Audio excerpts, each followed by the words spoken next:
Sacramento Kings starting shooting guard Kevin Huerter would be the first one to tell you that he struggled during the Kings and Warriors playoff series. Brenden Nunes from the Kings Pulse podcast and the Kings Herald and I will explain to you why the Kings and Kings fans should continue to have full confidence in Huerter as the starting shooting guard going forward right here on Locked On Kings. You are Locked On Kings, your daily Sacramento Kings podcast, part of the Locked On Podcast Network, your team every day. And now, ladies and gentlemen, it is that time for another episode of Locked On Kings. Hello and welcome into Locked On Kings, your podcast hub for Sacramento Kings coverage all off-season long. Today's episode is brought to you by Gametime. Download the Gametime app, create an account, and use code LOCKEDONNBA for $20 off your first purchase. Last-minute tickets, lowest price, guaranteed. My name is Matt George. I have the privilege of being your host here. I'm a Sacramento sports reporter and producer for ABC 10 News. And joining me on today's podcast to spend a lot of time talking about Kevin Huerter, also a little bit of time talking about Harrison Barnes and that big decision for the Sacramento Kings at the end of our conversation, is a good buddy of mine, Brenden Nunes. I think you're going to enjoy this conversation. We want to hear your thoughts and your feelings, your confidence level in Kevin Huerter going forward at this point. You can send those to me at MattGeorgeSack on Twitter. You can email me, mattgeorgesports@gmail.com, or leave your thoughts in the YouTube comment section down below. Think about it. Think about that confidence. Share with us how you're feeling about him as the starting shooting guard for the Sacramento Kings, not just for next year's team, but going forward for potentially a Kings championship team one day. Brenden and I will discuss that and more right here on Locked On Kings, so please enjoy. When you ask about upgrades that the Sacramento Kings can make to their starting lineup, people tend to focus on Harrison Barnes, and that's a major decision that the Sacramento Kings have to make, of course, this offseason. But maybe the second more likely upgrade that the Sacramento Kings can make to their starting five is at the starting two spot with Kevin Huerter. Now, Kevin is coming into his second season with the Sacramento Kings, and depending upon who you ask, because I've talked to different members of media from other teams who have said they think Kevin Huerter is essential to the success of the Sacramento Kings, or some will say Kevin Huerter is just a shooter and he fits in well and other shooters would do the same thing. So we're going to talk a lot about Kevin Huerter on today's episode of the Locked On Kings podcast. And I'm happy to be joined by a good buddy of mine, Brenden Nunes from the Kings Pulse podcast. You also see him featured on the Kings Beat podcast. And of course, provides all sorts of coverage and insight over at the Kings Herald as well. Brenden, hope your offseason is going well, my friend. We now know the California Classic's coming back to Sacramento, so we have that to look forward to a little bit. But right now, it's just kind of dead. It is. Thanks for having me on, Matt. It's been a little while since we've even got the chance to talk. And yeah, I'm glad that we have a date where we know we're going to be back in person. We'll probably get a little bit of lead up slightly prior to that, but I'm glad we have a countdown because as much as I'm enjoying NBA Finals from my couch, I'm kind of fiending to be back there in person. Well, I'm sorry to crush your spirits. I'm actually not going to be there.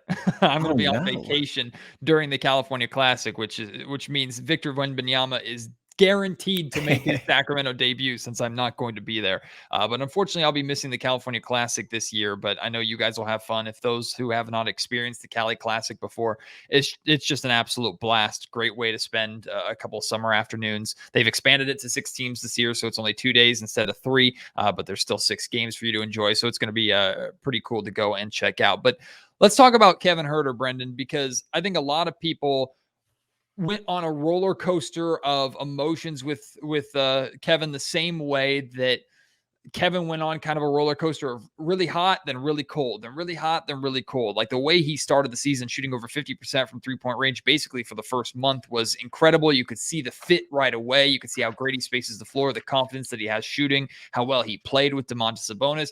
But then he'd hit those cold stretches to where if he wasn't hitting threes, you could see it shook his confidence a little bit, and the Sacramento Kings at times really struggled to overcome that. So when you look at Kevin Huerter's first season as a King as a whole, what do you focus on or what do you take away?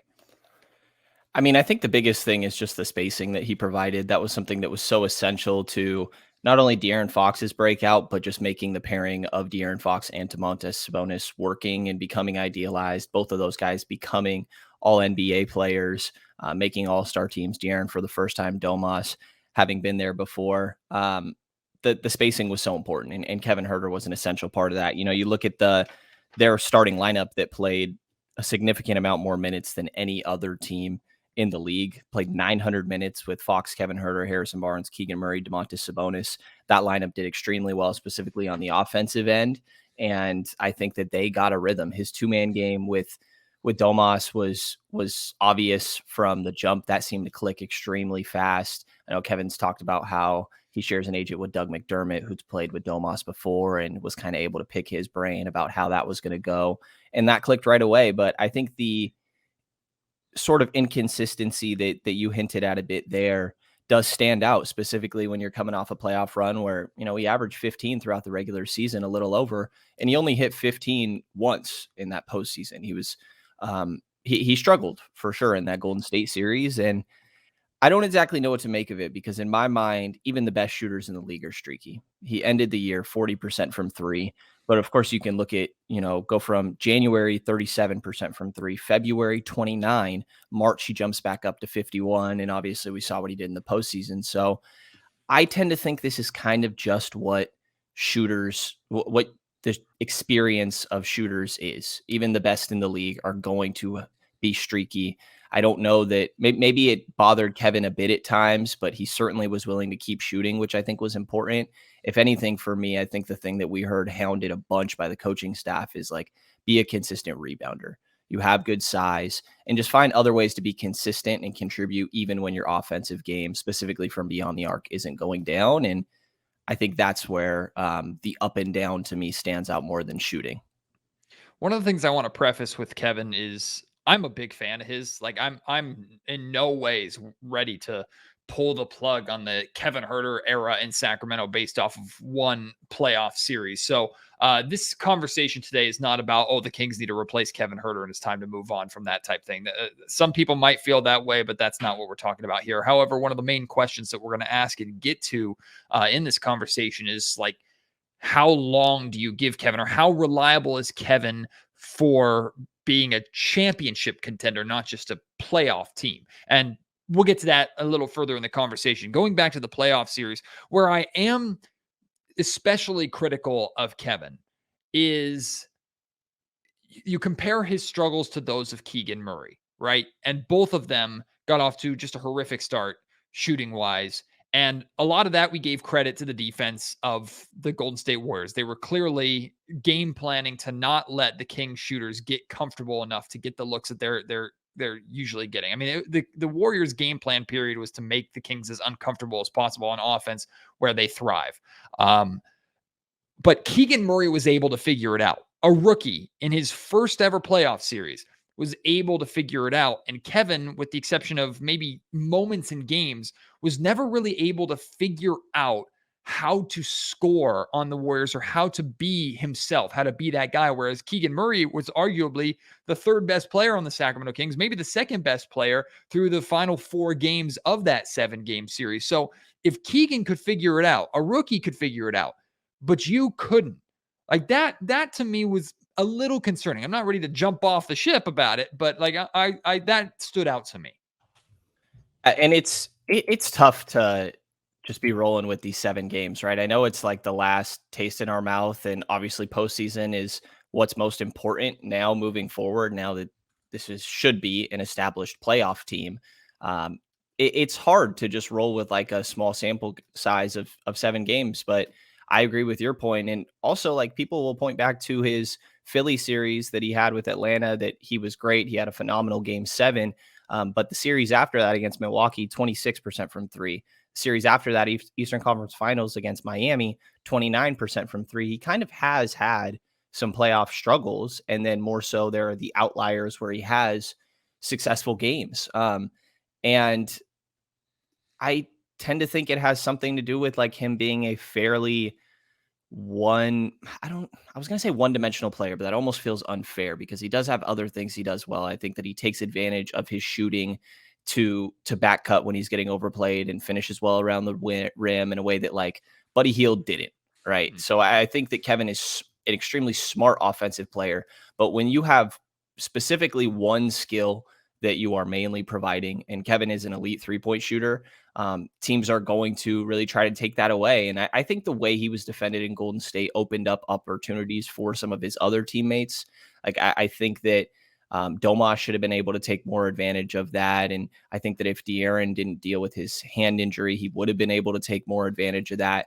So while, yes, there is a bad taste in my mouth from Kevin not quite being able to adjust when it came to production in that Golden State series, I think the way that he's defended speaks to the caliber of shooter and player that he is, and it should be able to unlock games for De'Aaron and Domas more. And I kind of think that you needed more from those guys. Like you could have, obviously more shots knocked down from Huerter would have been great.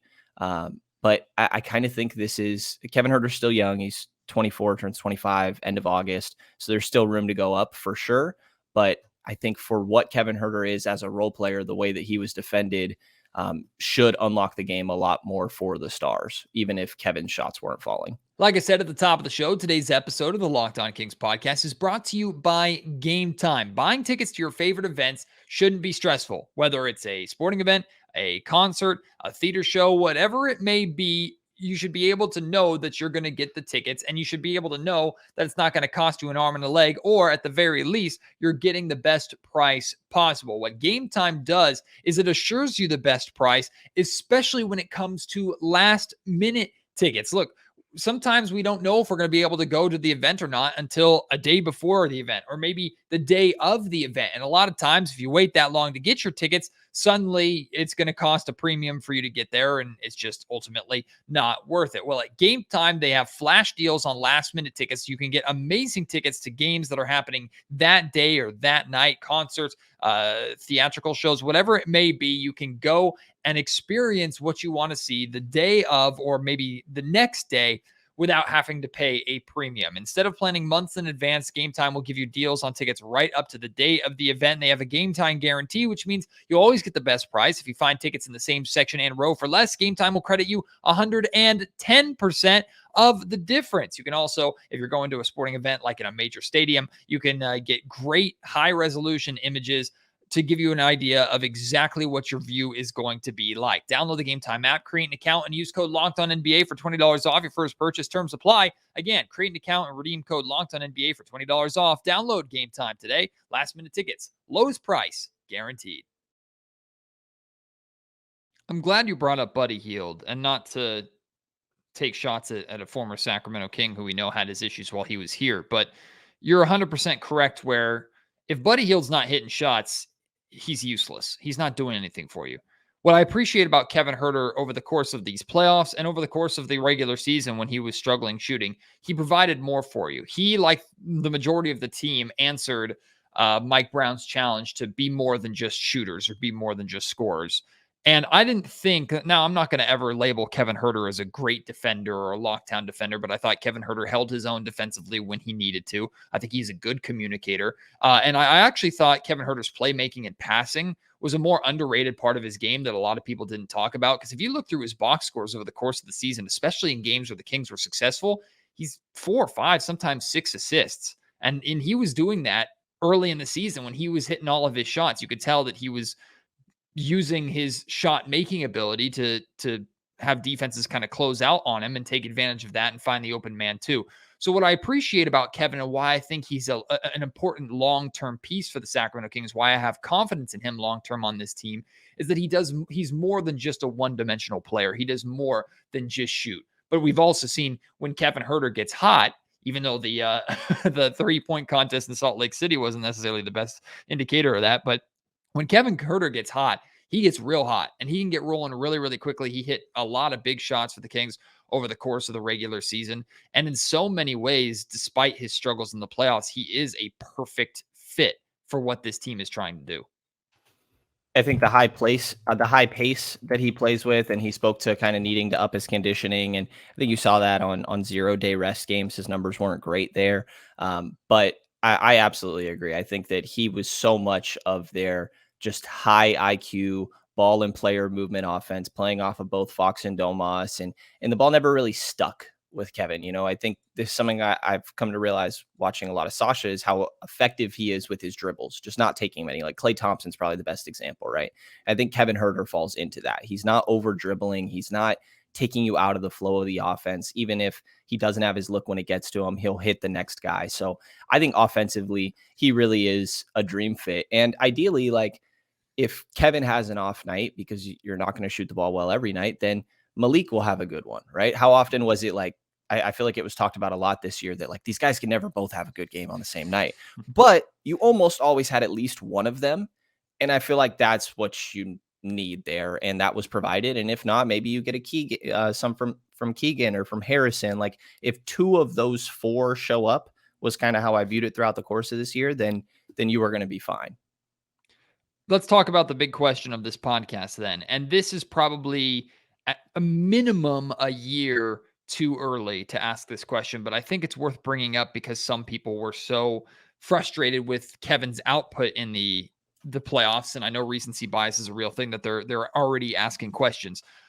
But how long do you give Kevin Huerter before you start to question, can he be the starting shooting guard on a championship team? Again, it's absurd to be talking about a championship team after the Kings just ended a 16-year playoff drought. So this question is coming too early, but some people are already starting to ask it or are already thinking about it. And Monty McNair is not going to shut down any opportunity. If he has a way to improve this team and it involves trading Kevin Huerter and it makes sense, he's already proven he's not afraid to pull the trigger. So we can feel pretty confident in that and not have to worry about that side of things. But for you, like if the Kings make the playoffs again and Kevin Huerter struggles in the playoffs again, or if the Kings continue to have inconsistent Kevin Huerter throughout the regular season next year, and maybe that impacts them having home court advantage versus not having home court advantage in the playoffs next year, assuming the West is better, which I think is a pretty fair assumption. Like, is there a point next season where you can point to or feel like, okay, this is where we're going to learn a lot or have to maybe make some decisions about Kevin? I think it would take a lot for me. Like, yeah, there's inconsistencies in the regular season that we talked about, but I'm still super happy with how his regular season went overall. It was his best regular season. He put up more than 3 more points than he did last year on a bit fewer minutes, all coming within the flow of the offense. His most efficient year from 3, most efficient year from 2, the best he's finished at the rim. Like this was a career year for Kevin Huerter. And again, he's 24, he turns 25 end of August. Like there is still room to improve here. I think the question is perimeter defense. I think, as you mentioned, he has his moments when he's locked in. And I think the biggest thing was in the postseason that we saw the physicality of Sacramento get jumped to another level. And it was like, okay, this team actually is solid on defense when they are locked in, which was obviously inconsistent throughout the course of the regular season. But I think Kevin Huerter, Malik Monk, Keegan Murray were the big 3 that stood out to me there as differences. So it would take a lot, man. I think that the contract that he has remaining, the 3 years, just over $50 million, is really good value in the league. Just some other guys that are making close to his money annually is like Bogey, old friend Bogey. Derek White is making a bit more, but I think that's viewed as a steal of a contract. Luke Kennard is $14 million compared to Kevin's about 16. Dorian Finney-Smith is making a bit less. Jordan Clarkson's in that range. Dinwiddie makes a bit more. Joe Harris makes about $2 million a year more than Kevin Huerter. And I think that Kevin is one of the better names in that list. So I think he's a great value. I think that if you need some perimeter defense at the 2 alongside De'Aaron, that you just get another guy and then you keep Kevin and maybe modify his role. Like if Kevin needs to move to the bench because you were able to bring in this doesn't make sense, but say a DeJounte Murray type, right? I don't think that's realistic, but if you're able to do that, then you move Kevin to the bench. So I'm super satisfied with Kevin. I think it would take a lot for me to reach that point, but if HB is not brought back, which I know is something that you covered in your last episode, and said that maybe it would make sense to do that. But if HB is not brought back and the Kings want to make some sort of deal, the most likely matching salary becomes Kevin Huerter. I think he's the most substantial salary that would be matching money and any outgoing for trying to bring somebody back, unless it's Richaun Holmes. But I think that we all think Richaun Holmes has negative value on his deal. So to me, it would take a lot to get to the point where I felt like I wanted to move on from Kevin, but I think that if they recognized an opportunity to maybe go try and add a third all-star caliber guy, that would probably mean Kevin Huerter at this point. Yeah, you must be peeking at my notes for the show because his contract was going to be the next thing that I talked to you about. Because I think this has to be heavily taken into account when you're assessing what Kevin Huerter brings to the Sacramento Kings. He's going into year 2 of a 4-year deal. Yeah, it goes up every single year, but it's a minor increase compared to what other players. Let's put it this way: if Kevin had the year that he had last year and was a free agent this year, he'd make a decent chunk more than what he's making right now. Like he would be getting, I think, close to 20, if not over 20. Maybe some teams would be willing to take that swing on Kevin if they could take his production from Sacramento and put it on their roster. And I think the Sacramento Kings would almost pay that much to keep him here if he were a free agent. Thankfully, he's not. He's under contract long term, and the Kings have to keep that in mind, not just for trade value, like you were talking about, and potential trade salary matching down the road, but also because they're going to keep their books as flexible as possible for a Domantas Sabonis extension, eventually a Keegan Murray extension, a Malik Monk extension. Apparently, like they have to keep this in mind as well. So if you know that you have for the next 3 years your starting shooting guard, or at least a very good starting shooting guard option locked down, even if 2 years into that contract you're hoping to be a championship contender at that point, are asking those sort of questions, that's a good position to be in compared to having to pay a bunch of guys at once and having to change your starting lineup because you can't afford to bring everybody you want back. Yeah, I mean, obviously Fox and Domas are the stars of the show, but the identity that Sacramento established this season, so much of it had to do with Malik Monk, Kevin Huerter, Harrison Barnes, and Keegan Murray, but specifically Keegan Murray and Kevin Huerter in my mind. The movement, shooting, and spacing is ridiculous. With Huerter on the floor, you're talking a 121 offensive rating, and that falls to 113.6 with him off of the floor.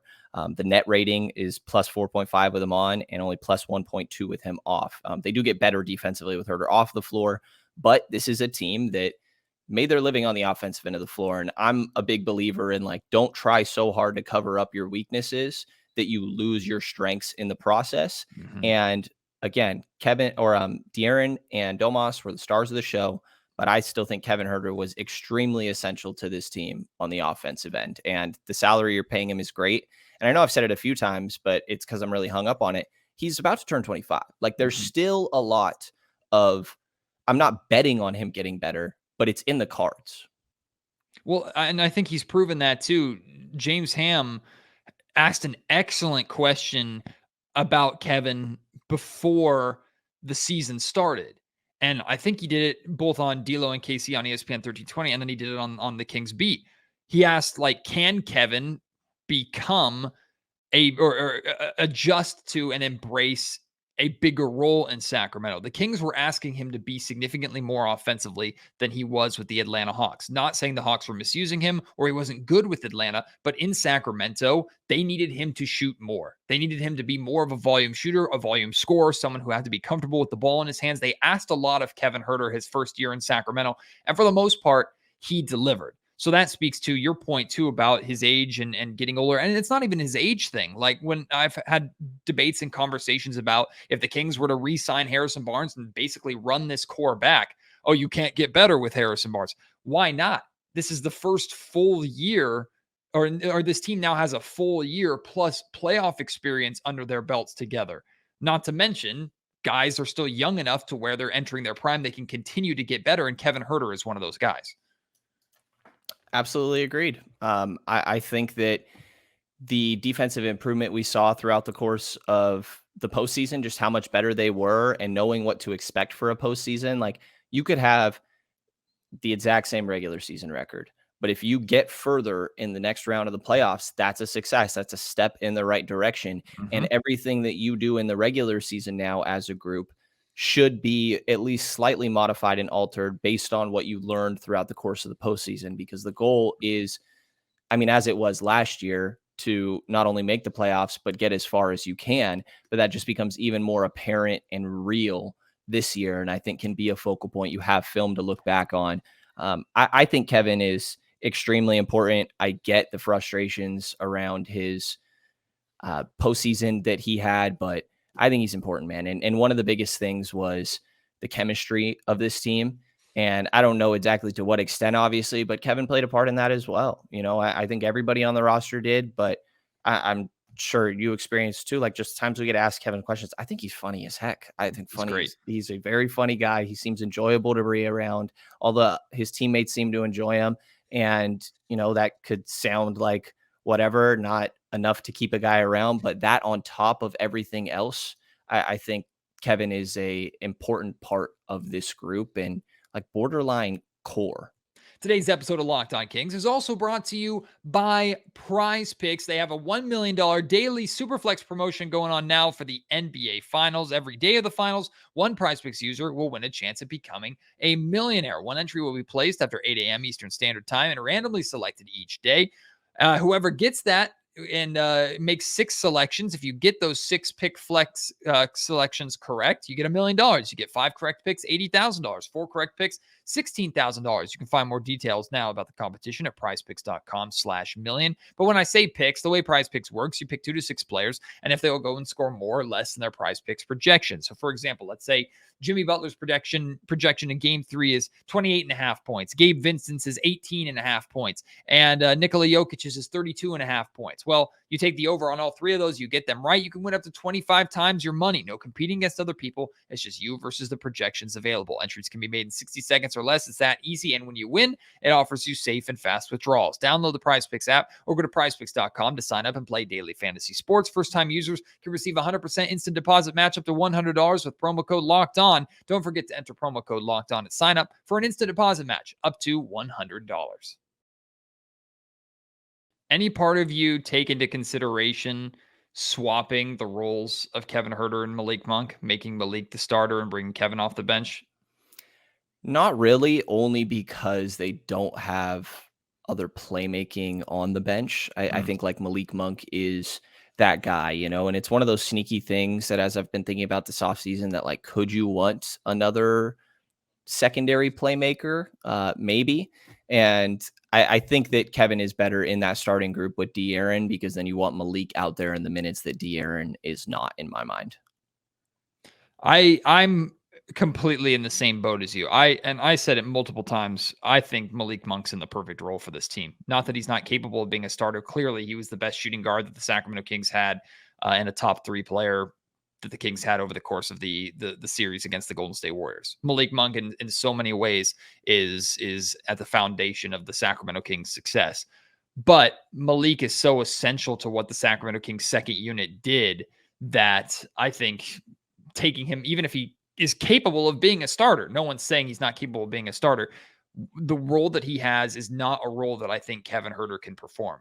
Just like the role that Kevin Huerter has with that starting unit is not a role that Malik Monk can perform. Like if you watch when Malik and De'Aaron Fox are on the court together, Malik half the time is bringing the ball up. Malik half the time is pushing the tempo and letting De'Aaron play off ball. When De'Aaron and Kevin Huerter are the backcourt, you see a lot more 2-man game between Kevin and Domas. You see Kevin using his spacing to give Fox as much room as possible. So both of them might be shooting guards, but to me are very, very different players who both really work with what the Sacramento Kings did last season and are going to try and do going forward. So I love the roles that they are in. But And I have to. I'll just say real quick, like I don't know that I even care that much about the starters. I think it's like the closing lineup. And we saw plenty of times this year where Kevin was fine with not being in that closing group. If Malik is having a game, keep Malik there. If Davion is having a game, go in that direction. If you want to go bigger and try a Kessler Edwards, like Kevin has no issues being on the bench to close out the games. And I think that if it's not his night, it's not his night, and you can go in a different direction. Well, I'm glad you said you don't necessarily care about the starters. And I know what you mean there, because a lot of people are questioning Harrison Barnes as a starter going forward. And now the Kings actually have to make a decision about Harrison this offseason, unlike Kevin Huerter. So if Harrison were under contract for the next 2 or 3 years, it would not nearly be as big of a talking point as, of course, it is this summer. And I believe everything the Kings the Kings are going to do this offseason is surrounded upon the decision that they make with Harrison. So I wanted to get your opinion, your thoughts on it.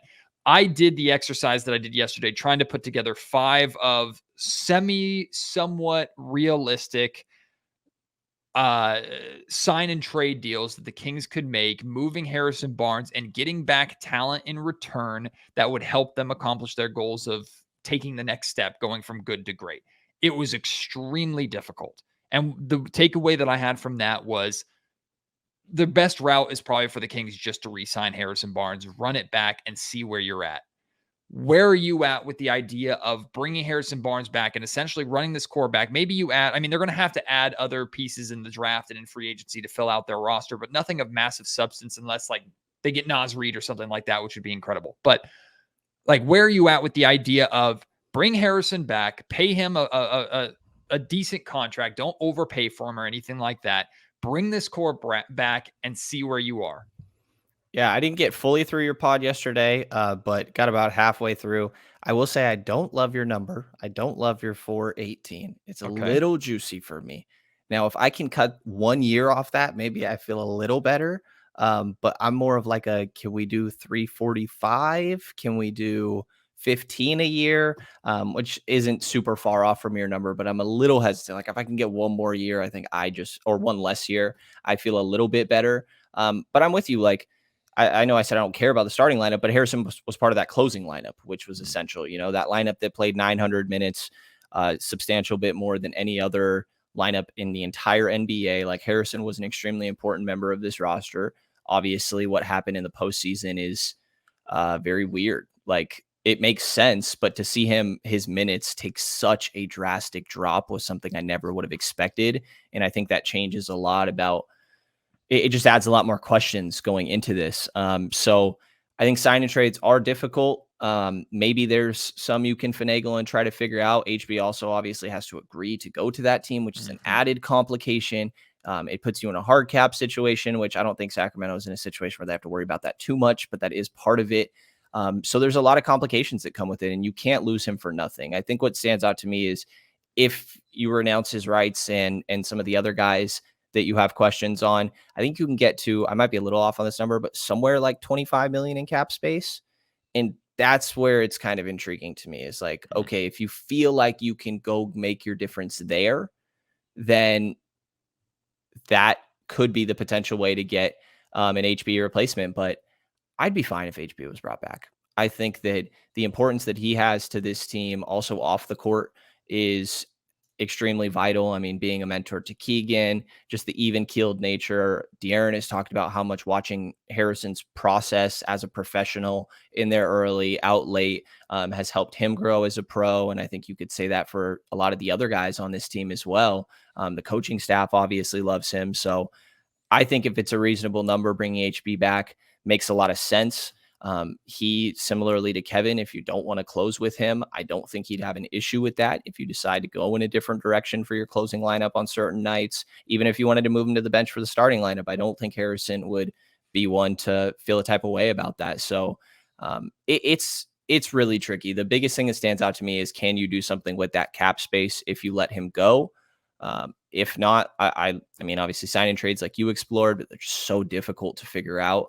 As you pointed out, that it might make sense to bring HB back. I think that is a very likely possibility here.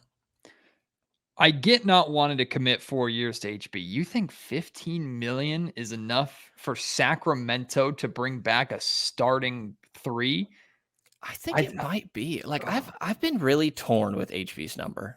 And I see, I understand that. The reason why I committed to the 18 is it's less than what he ever made over his last contract with the Kings, which is to be expected. He's older, but he's also extremely reliable. If you're asking him to take 15 million a year and only 3 years instead of a 4-year deal, you're asking him to take a pretty hefty pay cut to remain here. Now, the Kings might have done enough in 1 year, and this team might be good enough to where he goes, you know what, I'm willing to do that. Whereas a year ago, he would have laughed, hung up the phone, and said, I'm going and testing free agency, and I'm trying to go to a contender. So maybe he loves it here so much that he's willing to do that.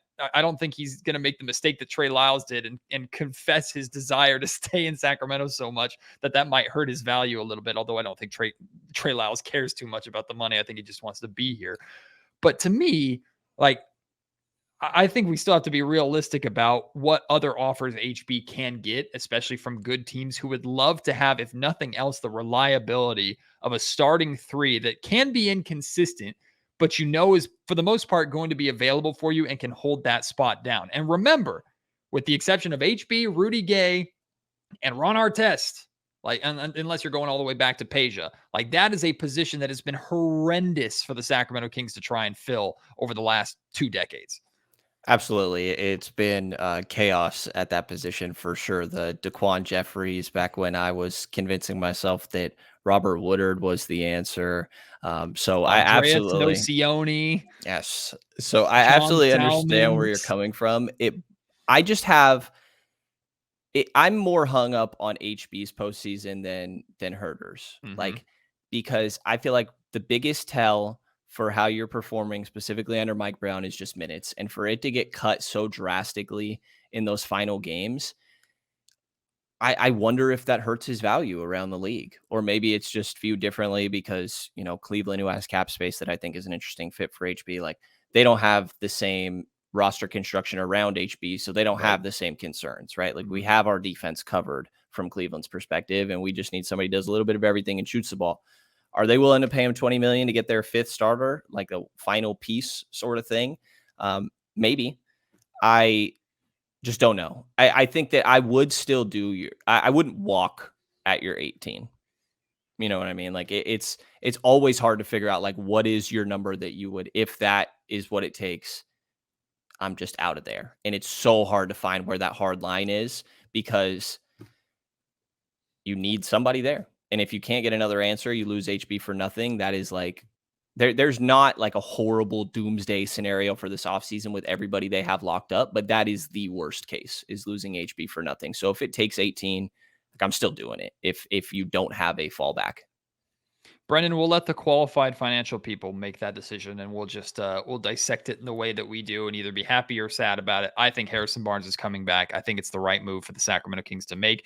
And if they don't bring him back, like you said, they damn well better have a contingency plan, because if they run that risk and come into the regular season not having a replacement for that, they're not dead, but they're significantly worse. And this offseason is not about getting worse. It's about getting better, or at the very least, trying to run it back. So we'll see what the Kings do with Kevin, with Harrison. Monty is unconventional in the decisions that he makes, and for the majority of the time, they've been working. So we'll trust him.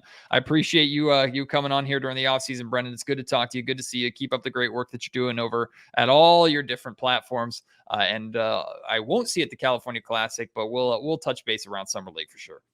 You have a well-deserved vacation, Matt. You've been working hard, producing great content here. So I appreciate you having me on it. And last thing I'll say, at one point you were like, oh, people are trying to figure out, how do you get this a championship contender? And maybe that's too early. It is too early, but how fun is it that we get to even entertain that idea?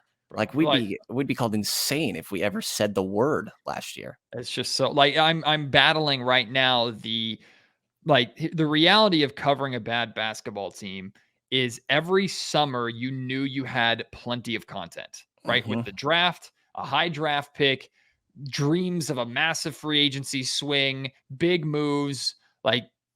There was always the hope of that. This year, the Kings are in an excellent position because they made the playoffs. They don't have to make these big moves. There's still questions. They have the 24th pick, but content-wise, it's more difficult. So I don't miss those days. Don't get me wrong. I don't miss those days, but to spend weeks hyping up the 24th pick versus the 4th pick last year, it just hits a little bit different. But I'm happy to be in this spot. You're absolutely right. It does hit different. My draft process has been very different. It's hard. I'm I'm one of those, how can I know who should be there at 24 if I don't know the first 20? And so it's it takes forever to even get to 24. It's a very different process for sure. Not complaining though. We'll see what draft night is like. We'll see what the just summer league is like. It's going to be different, but it's going to be fun. And the Kings definitely have pressure on them next year. And I think that's going to be the big thing. I think we're really going to feel the pressure come opening night of next season. It's the vibes are over. The fun is over. Now you got to deliver. And I expect this team is capable of doing it. I expect this core, as they are, to be able to take the next step regardless of what Monty does this offseason. But you got to perform now. And especially, this is something we could spend a whole podcast on, especially on your home floor. You have to be better during the regular season than the Kings were last year. And the last thing I'll give you actually is Kevin's numbers really stood out home versus the road. Kevin Huerter at home, 17.7 points. And that went down to 12.7 on the road. And if you talk field goal percentage at home, 52%, 44% on the road. 3-point percentage, 44.8% at home, 35% at the road. It makes sense, and I'll tell you why. Because every single freaking team comes into the Golden One Center and shoots well. That is a shooter's building. So I'm glad a King actually came from another team and came to Sacramento and continued to shoot the basketball well, because over the last decade and some change, how many good shooting Kings have come into Sacramento after torching them in the past and then forgotten how to play basketball. So thank you, Kevin, for remembering how to shoot. Absolutely. Absolutely. He's no Bellinelli.